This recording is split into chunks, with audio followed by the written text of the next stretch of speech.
Israeli PM Benjamin Netanyahu पर अंतर्राष्ट्रीय criminal court यानी आईसीसी के लगाए वॉर क्राइम के आरोपों और अरेस्ट वारंट पर पश्चिमी देश वापस आपस में बट गए हैं, जिससे ईरान काफी खुश नजर आ रहा है तो नेतन्याहू की टेंशन बढ़ गई है। देखिए इस पूरी रिपोर्ट में यह मामला।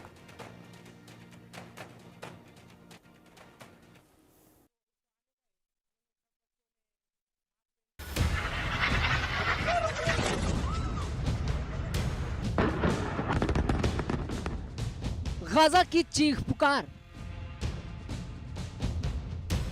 लेबनान में धमाकों की आवाज, ये तबाही का मंजर, दूर दूर तक दिख रहा मलबा, ये ताबड़तोड़ हमले। गाजा और बेरूत में दुनिया ने जितनी लाशें पिछले 414 दिनों में देखी, सबका हिसाब इंटरनेशनल कोर्ट ने करना शुरू कर दिया है। गाजा और लेबनान में उठने वाले हर जनाजे की तस्वीर ये मुनादी कर रही है कि यहाँ इंसानों का खून कैसे किया जा रहा है।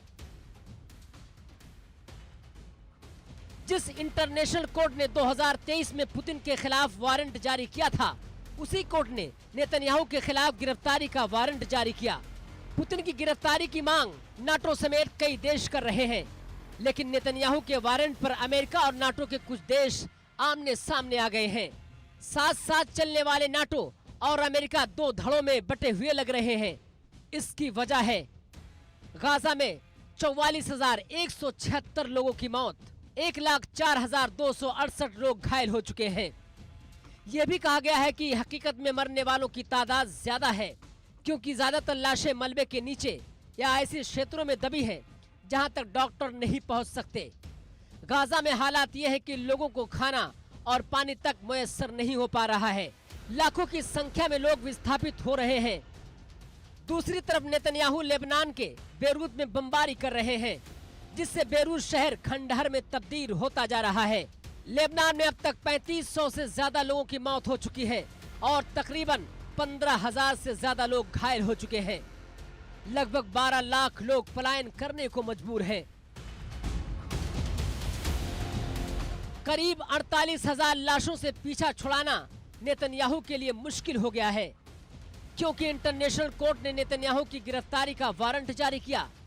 उस पर पूरी दुनिया एक्टिव हो गई है। नेतन्याहू को कौन कौन गिरफ्तार करना चाहता है?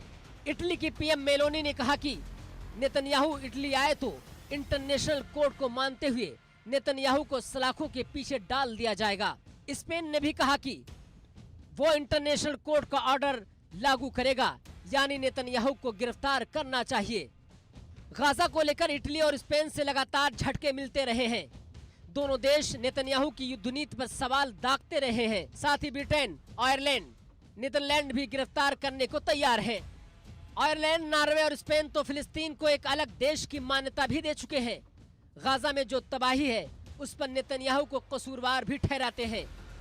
इंटरनेशनल कोर्ट ने माना कि नेतन्याहू वॉर क्राइम यानी युद्ध अपराध कर रहे हैं। अब तक अमेरिका के अलावा यूरोप में जर्मनी, फ्रांस, ब्रिटेन ने गाजा में इजराइल के युद्ध को खुल्लम खुल्ला समर्थन दिया है। लेकिन जब से इंटरनेशनल कोर्ट ने नेतन्याहू के खिलाफ फैसला सुनाया है, दुनिया दो खेमों में बट गई है। नेतन्याहू की गिरफ्तारी का विरोध करने वाले देशों में अर्जेंटीना, हंगरी और अमेरिका है। नेतन्याहू की गिरफ्तारी का विरोध तो कर रहे हैं, लेकिन 2023 में जब पुतिन की गिरफ्तारी का कोर्ट ने आदेश दिया था, तब इन्हीं देशों ने पुतिन को यूक्रेन में जंग का दोषी माना था। लेकिन अब नेतन्याहू के खिलाफ ऐसे ही ऑर्डर को खारिज कर रहे हैं। वहीं ईरान, नाटो और अमेरिका के बढ़ने से काफी खुश नजर आ रहा है। Bureau report, India news.